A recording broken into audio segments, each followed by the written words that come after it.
Hey, welcome back to the HBCU Stroll with yours truly, Johnny JC. Some people call me Football Cole. Today I got a great guest, been knowing a long time. He actually brought football, HBCU football, into my house. The first time I've ever heard and seen black college football was him broadcasting Grambling State. And also, one of my other favorites is Doug Williams, who also helped me with my choice of going to school. For decades, his name is Charlie Neal, has been the voice of football for his historically black colleges and universities, an NBA studio host, and one of the architects of modern sports media. He deserved to be better known and celebrated. Let's start now with my special guest, Mr. Charlie Neal. Hey, Johnny, Coach, how you doing? I'm great, Johnny. How are you? It's great seeing you. It's been a while. Man, it's been a while, Coach, and I'm gonna call you Coach because you know more football probably than anybody. You've seen greatness, Charlie, you started back and really came out front back in 1980 when you started hosting Black college football on BET. Yeah, yeah. 1980, BET started. The great story is Bob Johnson, who founded BET, contacted me. I was working at a station in Detroit, Michigan. Bob called me, and I didn't know Bob from the Man in the Moon. And of course, someone gave him my name, and he said to me, this was like May or June of 1980. He said, I would like to start a black network, Black Entertainment Television. And one of the things I want to do with this network is concentrate, or not necessarily totally concentrate, but include black college sports. And your name came up and it was recommended to me as a person who could help me do that. And wanted to know what I thought and if we could meet. And we did. Like I said, I was working in Detroit at the time. He was living in Washington, D.C. I drove over to Chicago and met him at O'Hare Airport. He flew in from D.C. We sat down and we spent a whole day together. And I believed in what he was doing. And I told him, I said, I've seen other people try to go into this venture and make it work. It hasn't worked, but I think it's a place for it, and it's needed, much needed.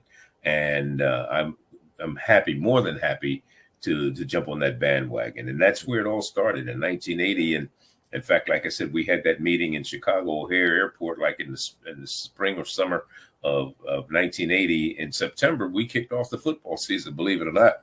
But our first game, it was Delaware State at home against South Carolina State.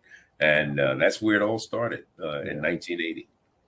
Well, Coach, I talk about HBCU football and all of our stars and heroes, and certainly you are one and one at the top. One would ask that you've been around over 50 years of broadcasting. But the thing that I loved about you is and I'm not going to say, I might use the wrong word of turning your back on HBC. You believed it, you spoke it. Why did you not ever go over to the mainstream of broadcasting sports? Well, I've done both. I've done both because I was working in regular television, local television. I worked for CBS. I worked for Turner. I worked for the other networks.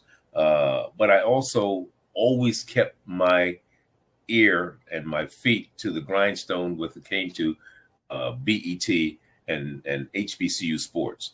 As I said, when I started with BET, I was working at a TV station in Detroit. I eventually, a couple of years later, moved to New York. I was working for CBS Sports and BET at the same time. And then in 1984, I went to work for Turner down in Atlanta, doing the NBA and a number of other events and sports for them. But I also still did BET. In fact, during basketball season, it was kind of crazy. I was relaying my schedule the other day to someone. During the NBA season, I would fly to Atlanta on Tuesday because I was doing what Ernie Johnson does now.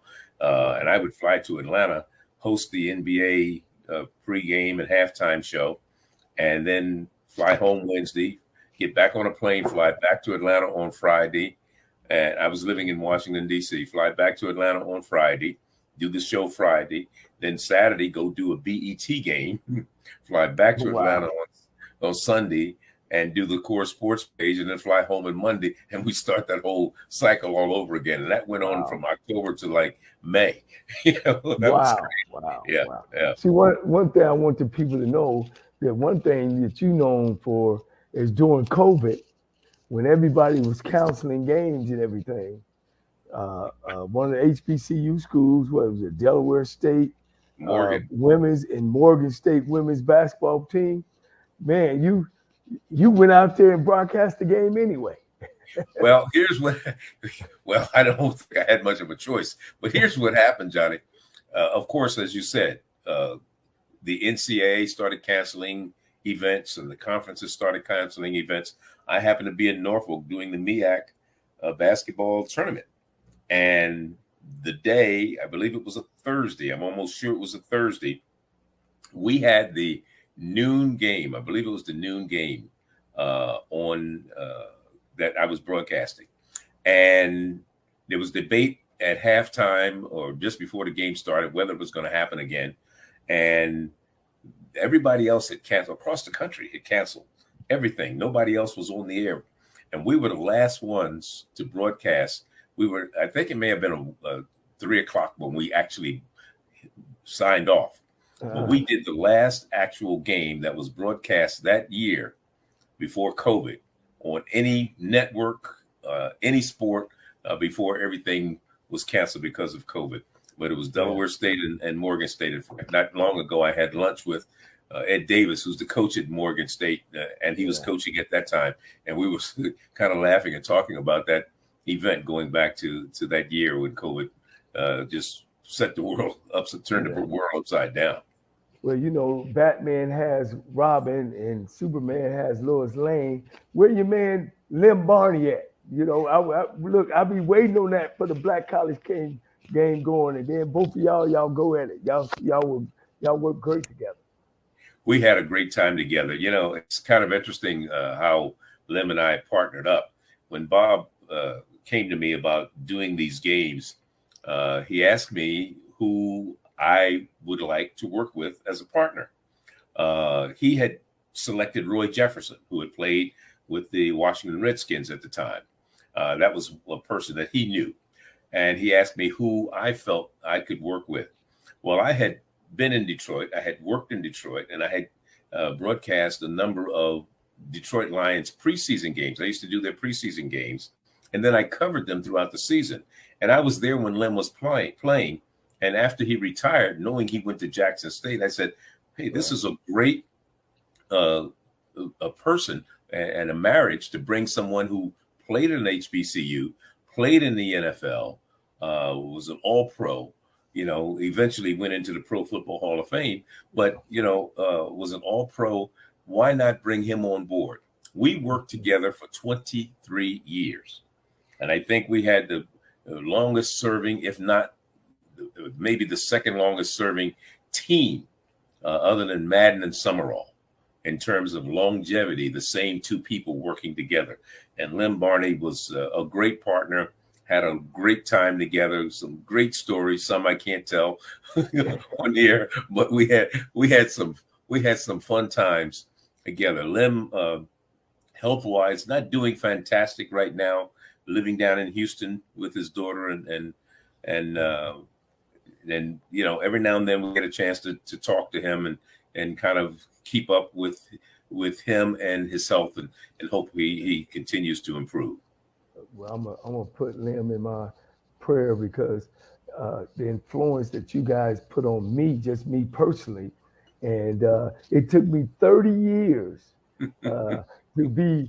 for me to hear your voice or to talk to you before a game in a championship game. You know, of course, when we won the championship in 2010 in Montgomery, I was more happy to see you and be a part of that. I just want to share that with you. You know, you know, that was just, you know, that was the caveat on winning the championship game, getting interviewed by you. Well, it was so interesting because I see people now that I've done. Quinn Gray, I mean, he just got the job at Albany State. I mean, there's so many former players that are out there that I had a chance to do their games when they were playing. If some of them have risen to be head coaches now, or they're doing whatever they're doing in their careers, not necessarily even coaching. Just a couple of weeks ago, I'm down in Canton, Ohio, for the Pro Football Hall of Fame induction ceremony. And Ken Riley, who was a great athlete, a great friend, a member of the Black College Football Hall of Fame, and they inducted him finally after 40 years into the Pro Football Hall of Fame, 65 career interceptions. But the most gratifying thing of that weekend for me, not only was him going into the Pro Football Hall of Fame, but his son, Ken Riley II, getting a chance to spend some time with him and interview him. And he played for his dad at Florida A&M. And he is now, a fantastic young man. Had a chance, like I said, to spend some time with him. And he came back and relived some games that I did when he was playing. So, Now here's the thing, Johnny, that makes you really feel old, is when you've done a game, for example, let's say if you were playing, and then a few years later, I'm doing your son's games. And then a few years later, I'm doing his kids' games. So, you've been around a while when you start going through 3 generations. I had the pleasure, too, of coming up during your ceremony when you got inducted into the Black College Hall of Fame. Talk about that and what that means to you. And it means a lot to me. And I'm pretty sure, like you talked about other players that you've done, it was long overdue. Well, it was much appreciated. It was very humbling. And, in addition to the Black College Football Hall of Fame, CIAA, and the MEAC Hall of Fame, and that as saying that people have thought that I did something and brought something to the sport to be recognized like that. There's only 111 people, and this is the 11th year for the Black College Football Hall of Fame. And only 111 people have gone in. And I would say out of those 111 people that have been inducted into the Black College Football Hall of Fame, around 90 to 95 of them were former players. So I'm not going in as a player. I'm going in as a contributor. And that means a whole heck of a lot. If you can go into an organization like that, into the Black College Football Hall of Fame as a contributor, that means you contributed something that people who brought you in or voted me in thought that I contributed greatly to the sport. Yeah. One thing about me, I'm a history buff, HBCU buff, and just African-American athletic buff. And man, you've been around, Coach. You've seen it. You've done it. You've been right there in the trenches. I want to talk about just the racial difference in the game. I mean, you were around in the 60s and 70s and watched some great players, but coaches never been able to move. Can you elaborate and talk about that? We've had some great ones. Rudy down at, you talked about Ken Riley. You talked about Pete Richardson. Well, we're going to talk about Pete Richardson. Right. And all those great coaches that came through that never got that opportunity to go to the next level. I think the closest that anyone ever came was Eddie Robinson, possibly going to coach. And that is something, as you said, Johnny, that we haven't seen, we don't see, even with the great successes that they've had. We've had some, of course, we know Hugh Jackson now is coaching at Grambling, but he comes over from the pro side and comes to an HBCU. Started out at Tennessee State with Eddie George, and now he's moved over, and then his second year at Grambling. But the one thing that I'm very elated about is seeing is the number of former players who are coaching now at the HBCU level. And I mentioned Eddie George, and I mentioned there's Eddie Robinson Jr. over at Alabama State, coach at Prairie View. I mean, these are guys who've played professional football, and they're giving something back and had a chance and have coached at various levels and have been able to coach at the pro level. But again, going back to what you were saying, when you look back at the John Merritts at Tennessee State, and you look back at the Marino Castums and W.C. Gordon, and Houston Markhams, and some of the great names that have come through. The coach from Morgan State, Earl Banks. I mean, those names are synonymous with HBCU success, not just football, but HBCU football success. And there's Doug Porter, who's still, he's been a candidate the last couple of years for the Black College Football Hall of Fame. Coached at Fort Valley, was a longtime assistant to Eddie Robinson, coached at Howard University. I mean, there were some great coaches out there. The opportunities just were not there, because you have to think. This is why the Rooney Rule comes along. Paul Tagliabue, when he was the commissioner of the NFL, pushed to have more minorities represented in the coaching ranks. And you've got that Rooney Rule. I don't know if it really works, because we know, there's the quote unquote. We'll bring them in for an interview, but the chances of you getting the job, why isn't Eric Bieniemy a head coach? Why aren't some of the other coordinators? Why is Leslie Frazier not coaching? People like that. So those are the things that you have to think about, because again, until we get in position to make those decisions as owners, it's still going to be, status quo, unless you get a person like that brought Art Shell in and made him the first modern day African-American head coach with the Oakland Raiders, Al Davis. Unless how many owners have that progressive type thinking?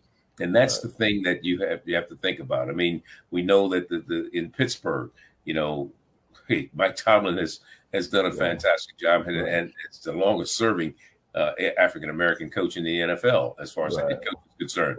So, the chances are, and this is the I guess the sad part of and some of it is when given that opportunity, a lot of times they give you, it's a team that has a slim chance and none of doing anything. I mean, look how many coaches has Houston had in the last few years. You just look at that as and a few of them, have been African Americans. But again, they only had 1 year though. That's exactly it. Lovie Smith had 1 year. That's correct. And so again, there's some coaches out there that, and I do give the NFL a little credit. They have these programs now where each year or each team brings in a coach from an HBCU doing training camp to work with them, to give them an idea of what it's like to be at that level. And so that is a step in the right direction. But the big step has not been taken. Right. That's the unfortunate part, Right. And that's true. And, I try to use my show for a base on the college level. Of course, they're definitely not giving us the opportunity in the NBA, but we're not getting the opportunities in the NCAA level. When you got 95% of colleges in the country that their athletic directors are Caucasian, and people tend to hire who looks like them, And I think that's kind of hurting us as well. Yeah, it's a comfort level. You more familiar with people, like you said, that you can relate to. And a lot of times, even when we get in those positions, we try to show we're not going to be that way. We go the opposite way. So, we can't always, you're in a no-win situation. Right. And of course, looking at all the success you've had, one would think that those type of things have happened to you because, Coach, you good. I mean, when you open your mouth, man, everybody's eyes go to that screen. But in your case, it might have been a choice not to really say, okay, well, I'm just going to go straight NFL and shy away from college and HBC. Have you experienced some of those things? Well, here's what. Now, I've been very fortunate, Johnny. A lot of the things that's happened with me, And I've had those opportunities. First of all, let me just go back. And I was saying, before BET came along, I was working in local television, and I worked in major markets. I worked in Washington, D.C. I worked in Philadelphia. I worked in Detroit. I worked in New York. Local news and doing sports at those stations, doing games. I did Big Ten games when I was in Detroit. I did Michigan. I did covered the Lions. I mean, I was doing those things. I go to New York. I'm working for CBS Sports. In addition to BET, I was working for CBS Sports. When Turner was getting, they called me. One of the producers that I'd worked with at CBS became one of the executive producers down at Turner in Atlanta.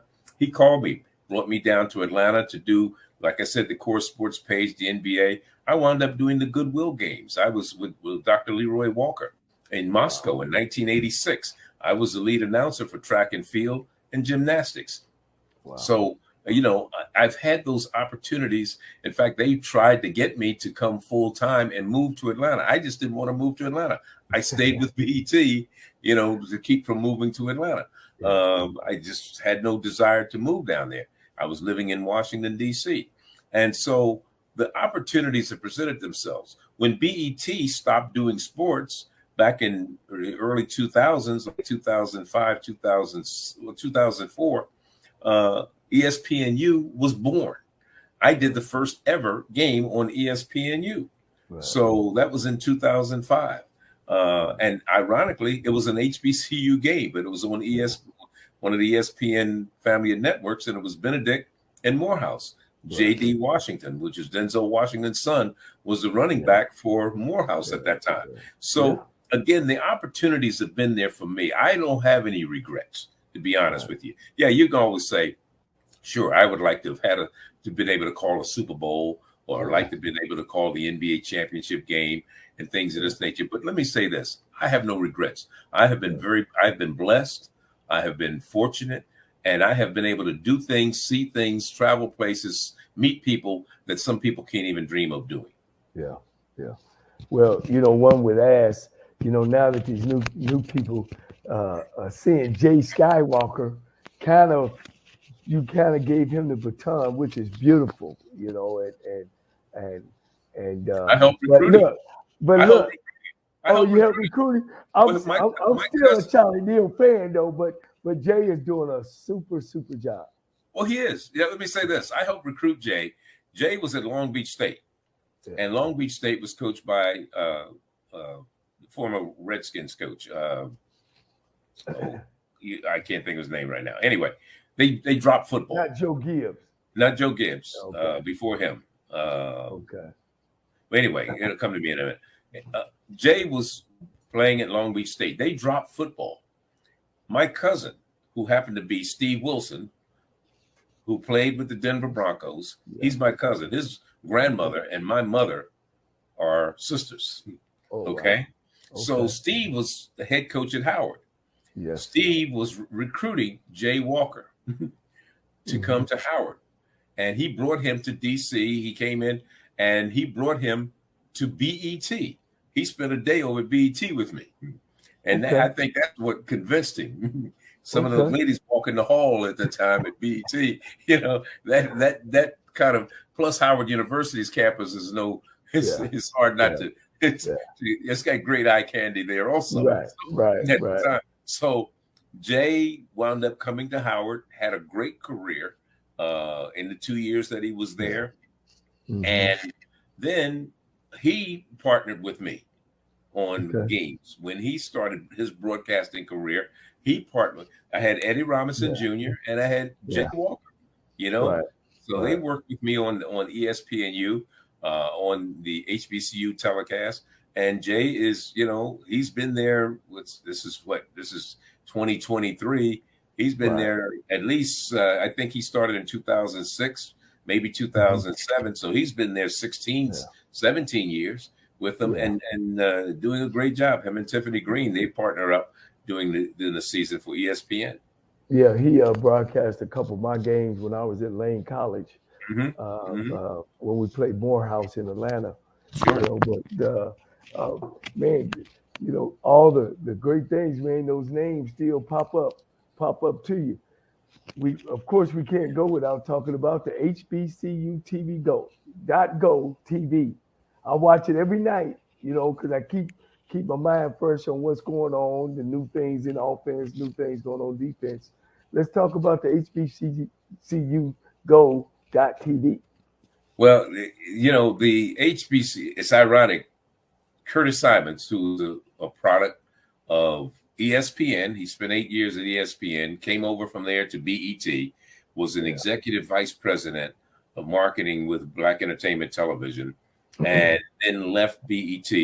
And he had, ever since he left BET and BET stopped doing sports, his vision was to bring back Black college sports. And, he preached this day in. Every time I talk to him, we're going to make this happen. We're going to make this happen. We're going to make this happen. And finally, and he was doing some things, but it wasn't as big as it is now. And he hooked up with Byron Allen, with the Allen Media Group. And Byron Allen said, hey, let's partner. Let's get this thing going. Let's put HBCU Go on the map. And last year, we kicked off our inaugural football season with 12 games. We did from there, we went into basketball. We did 61 basketball games. Wow. So we had one whale of a year, 2022, and going into 2023. And now with 2023, we're upping our game in football this year. We will do 23 football games this season. Okay. We will have doubleheaders starting Labor Day weekend. We'll have doubleheader every Saturday, going, right through November 11th will be the last day of the doubleheader, and we'll close out our season on November 18th with a Prairie View, I believe, at Texas Southern, or vice versa. I'm not sure. Right. But it's Prairie View and Texas Southern playing at the end of no, it won't be Prairie View and Texas Southern. It can't be, because they play at the beginning of the year. So I'm just looking here. Is it Grambling Southern? Oh, well, it ain't Grambling Southern. Arkansas, Pine Bluff, and Texas Southern. That's where we close out the season with football on that day. But then on the 17th, that's the 18th of November. But the 17th of November, we're in Atlanta doing a college tournament, basketball tournament, featuring there'll be 8 HBCU teams playing. We will broadcast 2 of those games on that Friday night. We'll have our football game on Saturday. Then Monday, we go to Tallahassee, Florida for FAMU, and the SWAC has a deal with the Pac-12. And I believe it's Oregon women playing FAMU's women and Cal's men playing FAMU's men. And that'll be on that Monday, the 20th. And we go right through November, December, right into the conference schedule, right into March. So we're looking, to do some great things. You thought that we had some great looks from a year ago with football. Wait till you see some of the things we're going to incorporate in our telecast this year. It's going to be, we're going to stepping it up. We're stepping up our game. Hey, look, if you involved, I know it. I've heard about. Now, did you guys do the Hard Knocks with Central State University? Was it this summer or this fall? We did not do that. There was talk about doing a show similar to that. We did not, because there were so many other things we were trying to do. But what we do have will air on the 26th, which is a Saturday, the 26th of August at noon Eastern. Your time is 3-hour difference. Am I correct? Yes. In Phoenix? Yes. Okay, so it'll be 9 o'clock in the morning. We will have a 3-hour preseason kickoff show that I'm hosting. I'm hosting that show, and it's got a lot of stuff in it for 3 hours. But for 3 hours, you'll be sitting on the edge of your seat. And we go to the Black College Football Hall of Fame. We're at the Pro Football Hall of Fame. We're interviewing everybody. We're interviewing all the coaches from the different conferences. We're featuring all 4 conferences: the MEAC, CIAA, SIC, and the SWAC. We're at the Pro Football Hall of Fame. That's where our show will originate from. We taped it they're finishing it up now, but we finished it up a little over a week ago. Wow, I was born too early. Yeah, I like that.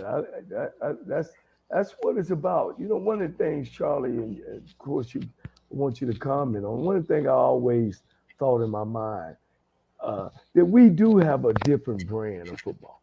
Our field is 100 yards long and 53 yards wide, but the pageantry around it, the style around black college football. Why can't we do like the SEC and these big conferences getting these TV packages on taking all of our classic games, just the classic, because we know it's going to be 40, 50, 60,000 fans, and packaging that and being able to sell it. And I ain't talking about for no $2 and $3 and $10 million. I'm talking about get some money like they got getting money. What's your thoughts? Well, again, you have a number of classic that's been there for a while. The Bayou Classic. We're doing the Southern Heritage Classic down in Memphis this year with Tennessee State. Of course, Jackson State is not going to play in it this year to be Arkansas Pine Bluff. The Magic City Classic between Alabama State and Alabama A&M. You have the Florida Classic, Bethune and Florida A&M. Those classics, they still draw well. What we have tried to do, in addition to some of the classics, because we open up with the Chicago Classic in Chicago, Illinois, on Labor Day weekend. That's our first of the 2 doubleheader games that we're doing on that weekend. We have 5 homecoming games on our schedule.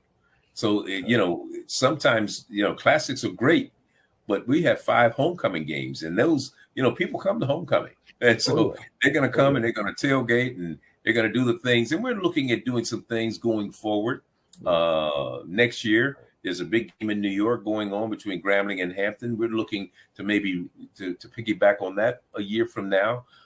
There's a group that's talking about putting on a postseason type of bowl game, possibly next year. They were talking about it this year, but things weren't working out. And, we would be on the ground floor of being involved in that. People are coming up with more and more of these games. Plus, again, one of the things with HBCU Go, just so some people will ask, well, why aren't you doing this game or why aren't you doing that game? A lot of these conferences before HBCU Go became viable had signed contracts with ESPN. And so ESPN still has the right to cherry pick and be right of first refusal on some of the games. So we have to sit back and wait until they pick some of the games. Now, we're not very happy with some of the things ESPN has done, because last year we did not have a Jackson State game. Wow. And Deion, we did not have a Jackson State game. We had everybody else. But we didn't have Jackson State. Yeah. Well, this year they tried to block us even more because we still don't have a Jackson State game this year, and we don't have a Southern game this year. Okay. Oh, wow. And we almost didn't have a FAMU game, but we did pick up a FAMU game. It's not a conference game. It's not a conference game for FAMU, but it's their first home game. And that'll be September 16th when they play West Florida. Now, West Florida, you may say, okay, West Florida. West Florida is a Division II program. This is only their 7th year of playing football. Out of the 6 previous seasons, they went to the Division II playoffs 4 times, and they won it in 2019. So, again, they're not playing any, the little sisters of the poor. So, Albany State gave them FAMU a tussle last year. We had that game in Tallahassee last year. This year we'll have FAMU playing West Florida. But again, I look at what we're going to put out there. People are going to really enjoy the product, both our syndicated game and our cable games, which James Hadnot and Antoine Bethea, former Indianapolis Colts defensive back and Howard University alum, is on that team, and they will be carrying the games. A lot of those games are SIAC and CIAA games. So it's going to be great. It's going to be a great season for HBCU Go and all the fans out there. Yeah, I'm excited this year to be able to go to a channel where I could see more uh, more black college games. Uh, Tell me, Coach, how did you feel about the Dion entering and Dion exit? You heard so many things. It was great. It was in between. It was in the middle. But before you talk, he ain't swag. I'm swag. He ain't swag. Yeah, my buddy Eddie Robinson, he said he just wanted to play him one more time. They played Jackson State in Jackson this year. Of course, Deion's gone. Deion's gone. Let me say this: I've known Deion since his playing days when he played with the Braves and when he's playing with the Falcons, and we've had a relationship, a good relationship, and have been for all those years. He's done a lot in terms of notoriety for historically black colleges and universities. He brought a lot of notoriety. A lot of people don't like the way he went about doing some things and how he did this and did that. And, the only thing, if anything, I thought he could have, after he won the SWAC championship, before he went to the regular season championship, he could have went to the press conference instead of jumping on a plane and going to Colorado. I mean, but that's a personal choice. Right. But I do not begrudge him the fact that, hey, if the opportunity comes, like you said, you and me about being an HBCU guy, but let me say this: if the NFL Network comes to me tomorrow and opens the purse strings and offers me $1 million, HBCU is nice knowing you. Right. I mean, it's no knock on HBCU Go. It's just you have to look out for yourself. Right. And because the opportunities, I've always told young people, opportunity, when it knocks, you have to be able to open that door and take advantage of it, because it may not knock again. So, and not because I have any ill feelings or hard feelings about HBCU Go, but again, everybody has to look out for themselves, and that's all Deion did. He looked out for himself. He's making the kind of money he would never make at Jackson State. I don't care if he stayed there another 5 years. So ain't no question he had to go, and not only for himself. To me, for an African American coach to be the coach in the Big 12, he had to go. To me, he had to service us, and I'm praying every night that he does well there. You know what I'm saying? We want him to do well. We want him to do well. And a lot of people don't like the fact that he's flamboyant and this, that, and the other, and the way he went about doing things. But hey, if it works, if it's not broke, don't try to fix it, and that's what he's been able to do, is to keep that aura going about himself and the mystique that he has, and people gravitate to that. They either love it or they hate it. But look at what he did with the spring ball in Colorado. I mean, they sold out the stadium.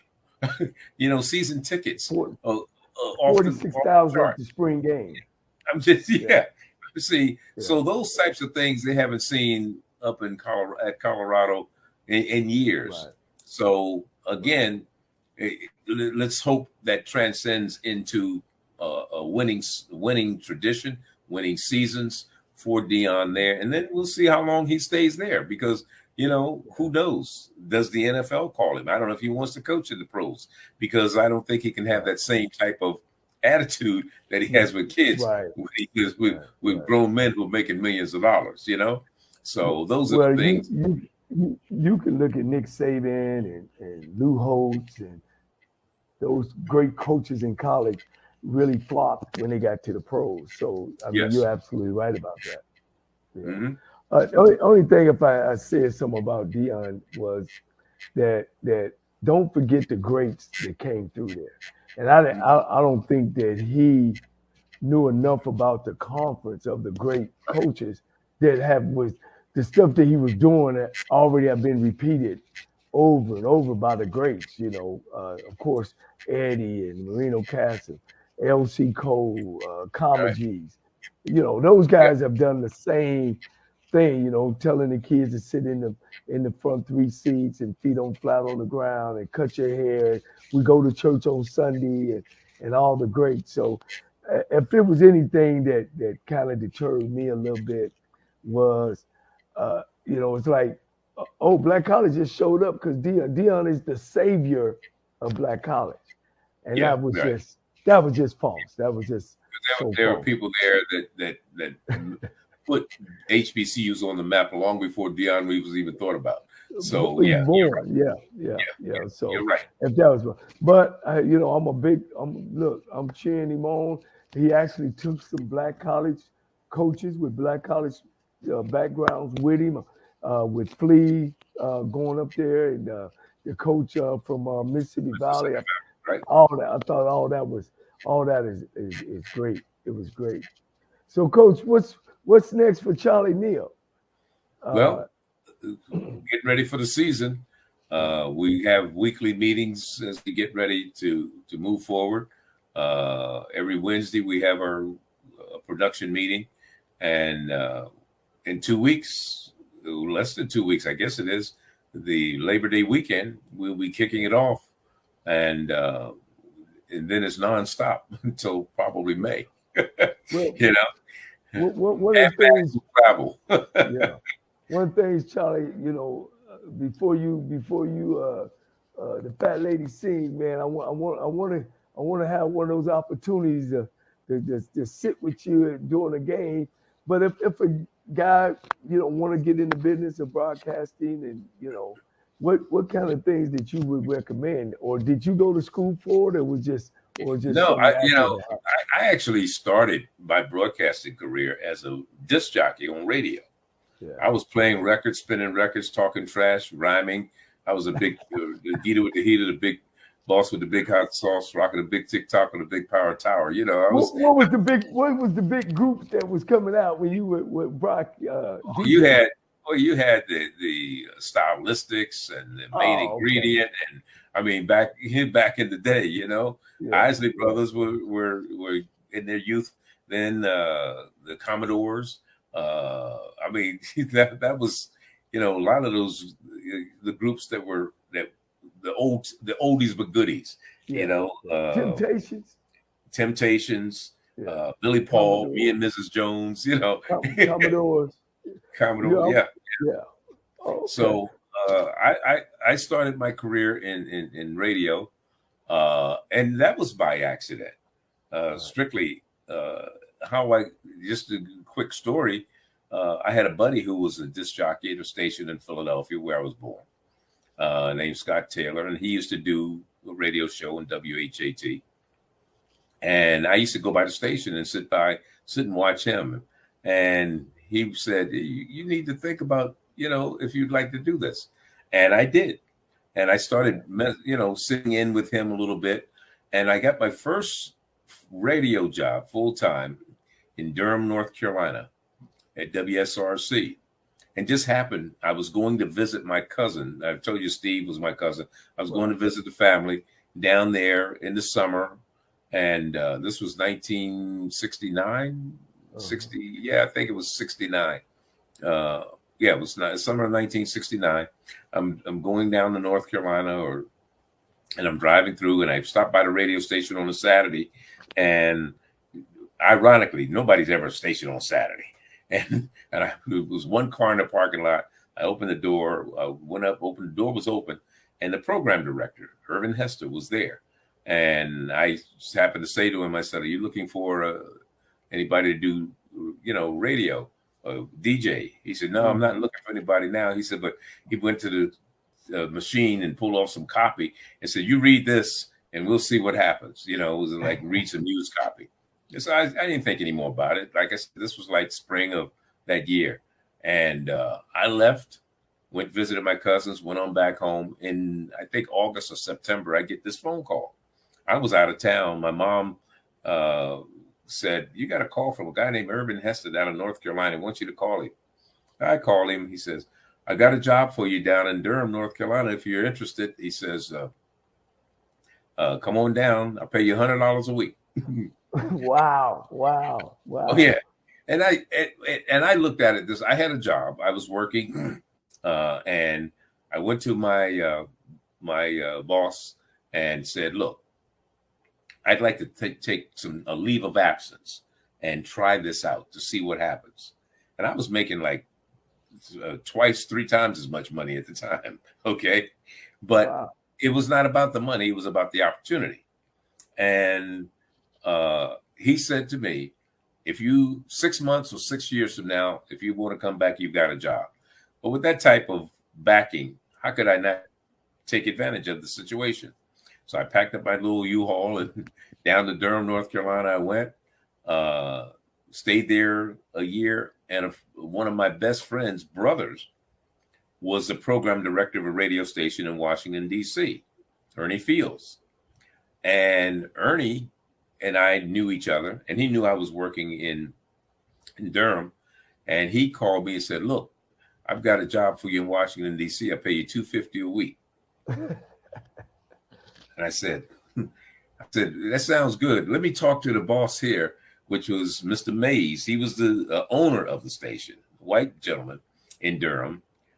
And I went up to him and I said, "I have this opportunity to go to Washington, D.C., but if you give me a $10 raise from 100 to 110, because I had a lot of things going on in Durham at the time. I was doing high school football on the radio. I was doing little record hops. I was doing stuff for this lady and her husband that owned a dress shop with some of the young ladies from North Carolina Central. And so I said, if you give me a $10 raise, I won't go to D.C. I'll stay here." He patted me on the back. He says, "Young man, everybody who's left here has done well. I'm sure you will too." So that I didn't get that $10 raise, but I did go to DC, and then I stayed there. I got there like in 70, and in the end of 70, Channel 4, which is the local NBC station in Washington D.C., they called me and they said, "We're specifically looking to hire an African American to do sports." They had 3 other sportscasters there, including Jim Simpson, who was one of the big time sportscasters for NBC. Right. And Jim, along with Dan Daniels and Maury Siegel, they were the other sportscasters there. And he said, "Can you come over? We're doing an audition." Well, it was 3 blacks that they auditioned for that position. It was myself, Kurt Flood, the former baseball player, and Ron Pinkney, who had done some games, had done HBCU games and things like that. All 3 of us auditioned. I got the job. And that's where my TV exposure began. I still was doing radio, DJing. I would DJ Monday through Friday at the radio station at WOOK. And then on Saturday and Sunday, I was over at Channel 4 doing sports on the weekend. Now, Charlie, did you play ball? What Football. was your interest in sports? Did you I played it, but never thought I was gonna, be a broadcaster in it. Let me put it that way. I played it. I played baseball. I wasn't a basketball player, but I played baseball and football. And so, but I never thought I would be a broadcaster in the sport. Because you so much of a natural, especially now, of course, with all your experience. But when you first started out, did you hear those stories about sensational people like yourself get in the mirror and you're talking and you're practicing and you're working yourself? Because man, I just was hearing you the other night, and you be calling them. They throw a flag and you know more than the ref. Oh no, that flag wasn't holding. That was some down. Somebody he jumped off sides. I'm like, wow, Charlie really, really knows. He knows the game. Well, I try to be a student of the game. I'll give you a perfect example. I've done a variety of sports over my career, including, as I mentioned, gymnastics at the Goodwill Games in Russia on a national platform. And the first time I was assigned to do gymnastics was when I was with CBS. And all I know, I'd seen gymnastics. I didn't know a balance beam from a high bar, Right. But I went to the library and I studied. And my position as a play-by-play announcer, I don't have to know all the intricacies of the game, of the nuts and bolts. I just have to give what is happening, how it's happening, and a story about the people who are participating. Right. I had Bart Connor and former Olympic gymnast as my an analyst who could tell me that was a 10 on that maneuver, or that was a 9.8, and that was a deduction. I wouldn't know it was a deduction if not, but they did. And I studied the basics that I needed to know about the balance bar, the balance beam, how high it was, how wide it was, some of the disciplines that men do, women don't do in gymnastics. So you learn those things. You go in and you study those things. And then my mentor, and I mentioned Jim Simpson, who's bless his soul has passed away. But Jim Simpson, when I started at Channel 4, we didn't have teleprompters back then. Right. It was no such thing. When I first time I had a teleprompter, I was like, I can't use that. I don't want that stuff running across in front of me trying to tell me what to read. I got used to knowing what I wanted to talk about. And Jim Simpson was the same way. He kind of was my inspiration in the way I went about broadcasting just the regular news or sports on a given night, and giving scores and things of this nature, and knowing how to lead into things. And so it helps you tremendously if you have that, because so many people nowadays depend on that teleprompter. Yeah. If the teleprompter ever goes down, or the teleprompter operator dies while you're in the middle of the show, you're in trouble, because people don't really prepare to work without that teleprompter anymore. They even, I see newscasters now, they go out on stories, they have a teleprompter. You can put it on your phone now.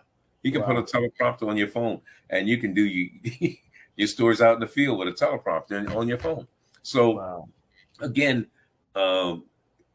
it's like anything, modern technology, things change. And then I left DC and went to work in Philadelphia with the Channel 6, which is an ABC station. And there was a guy there named Larry Kane, who was a newscaster. Larry, we didn't use teleprompters in Philadelphia. Larry Kane went through a whole newscast without the teleprompter. And you would think he had one sitting in front of him. So those are people who inspired me, in terms of my preparation and how I got ready to do things. And people always ask me, how much time do I spend preparing for a game? I probably spend anywhere, I'd say about 24 hours preparing for a game. Right. Right. Well, I want to thank you and give you a chance. Thank you for the Celebration Bowl. You actually let me come by while y'all were going through, and I've seen the analysts passing you guys stuff about when somebody is breaking. That blew my mind, because I always wondered. I'm like, man, these guys are genius talking about the game, but really, they're getting information passed to them, and I guess one of the biggest things is to make it smooth. Like, yeah, I did know that, and they let you know. So I normally have my whole repertoire of things that I know I can talk about, and I've studied going into the game. The biggest thing I need during the course of a game is a stat person to tell me once a punt goes in the air. I don't have time to calculate and say that's a 47-yard punt and a 27-yard return. Right. So that person can give me that instantly. Right. So what he'll do is they'll write it down 47/22. So I know that's a 47-yard punt, 22-yard return. Yeah. How long that return on a kickoff return, things of this nature. Yeah. I'm coming down to the end now, with all the social media and the Facebooks and all that, and you got more Black broadcasters like yourself, or I don't want to call them analysts, like my man from Winston-Salem, Stephen A. Smith, and you got, you're kind of a pioneer to all those guys. And do you ever get a chance to meet them? And and how you feel about where media is today for African Americans? Well, Stephen A. I know Stephen A. Smith. In fact, I was the MC when he was inducted into the CIAA Hall of Fame. James Brown. James Brown did games with me when he first started. Wow. Yeah, at CBS Sports. So, I've had, fortunately, played a part in a number of careers that people have. I didn't have anything to do with Stephen A. Smith's career, but I'm just saying there are people in the business that I know I played a part in their careers. And, I feel very fortunate that I was able to do that. And I'm glad that they have turned out to be the professionals that they are. Right. Well, hey, Charlie, thank you. I know it don't took a whole year for me to get you. I got Obama before I got you. But you, to me, right. You that important. Man, you've always wrapped your arm around me. I thank you. I thank you for this interview. And I look forward to seeing you down the road. And I'll be following you. You'll hear somebody knocking on your door. It'll be me. So go on and get an extra chair for me to just to sit back and watch you get after it. HBCU Go TV. Y'all got the right person. Again, thank you, Charlie, for this afternoon. All right, Johnny. Thank you. Thank you. Hey, man, that was Charlie Neal, legendary broadcaster, brought Black college athletics into your house. We can't say enough. I've had an opportunity to give him his flowers while he's still getting after it. I'd like to thank you guys for continuing to follow me. I know for the summer I kind of been off, but I'm back on it. And if you feel yourself at the end of the rope, tie a knot, hold on tight, because ain't nobody bad like you. It's Sybil Wilkes with what you need to know. Today is Monday, September 18th, 2023. Number 1, Friday, September 15th marked the 60th anniversary of the bombing of the 16th Street Baptist Church. Friday, the nation's first Black woman to sit on the United States Supreme Court, Justice Ketanji Brown Jackson, traveled to the Birmingham, Alabama church. She told the audience, "I felt in my spirit I had to come." Justice Jackson encouraged the crowd to own even the darkest parts of our past, understand them, and vow to never repeat them. Number 2, in the wake of historic flooding in northeast Libya brought on by a historic storm, it's doubtful that the North African country will ever be able to fully determine how many people have died. Mediterranean storm Daniel was a storm that brought 9 months worth of rain falling over a matter of hours, so much so that 2 dams burst. The floods that resulted brought utter devastation to the coastal Libyan city of Derna. The most recently reported number of dead is over 11,000 people. Number 3, millions of Americans are living with psoriatic arthritis. Psoriatic arthritis is a chronic condition that can result in pain and discomfort. It may also greatly affect your daily routine and quality of life. Some basic symptoms include pain or skin changes, but you should also be aware of symptoms like fatigue, anxiety, stress, and sleep changes may also occur. Read more about psoriatic arthritis in today's newsletter. Number 4, a white principal said she was forced to resign from her job due to an assembly she approved for Black students. The students were told if their grades did not improve, they could end up dead or in prison. 39-year-old Donnell Evanson said in a resignation letter that she was informed the result of an investigation into the assembly would end badly for her, prompting her to quit. Number 5, to rebuke means to criticize someone strongly because you disapprove of what that person has said or done. For God, rebuke is confronting you with what you've done and calling out that sin that's attached to it. When a Christian rebukes a loved one, it should start with just that, love, and should come from the heart. Read more in today's Monday Ministry. Here's your daily inspiration from Yogi's Jewels. Make peace with yourself for not taking care of you the way that you should. Show yourself some grace. Join me today live on YouTube and Facebook at 7 p.m. Eastern, 6 p.m. Central with comedian extraordinaire Dominique, social justice contributor Coy Malone, and comedians Huggy Lowdown and Chris Paul as we discuss today's top headlines and more. Thank you to our What You Need to Know partners, the American Heart Association and Black Health Matters. Barbara Scotia College, an HBCU in Concord, North Carolina, needs our help. The What You Need to Know team is asking supporters, alumni, and friends of Barbara Scotia to help them meet their immediate and pressing needs by donating to help Barbara Scotia rise. Please join donors from around the world who are stepping up to save one of the nation's oldest HBCUs. Visit SybylWilkes.com for more information. If you're living with pain and discomfort in your feet, legs, thighs, or buttocks, that may be a sign of a serious health problem, peripheral artery disease, also known as PAD. It's a disease of the blood vessels outside the heart. It causes reduced blood flow from the area of the body with the diseased blood vessels. Diabetes, smoking, and high blood pressure are strong risk factors. Each year, approximately 150,000 leg amputations are performed in the United States, and most cases occur in people with diabetes and PAD. Talk to a doctor about how to manage your PAD, reduce your risk for heart disease and stroke, and prevent the loss of a limb. Learn more at heart.org/PAD. Celebrate Black filmmakers rooted in HBCU culture at HBCU First Look, going on November 10th through the 12th at Howard University. Visit hbcufirstlook.com for more information. I'm Sybil Wilkes. Be informed, be empowered.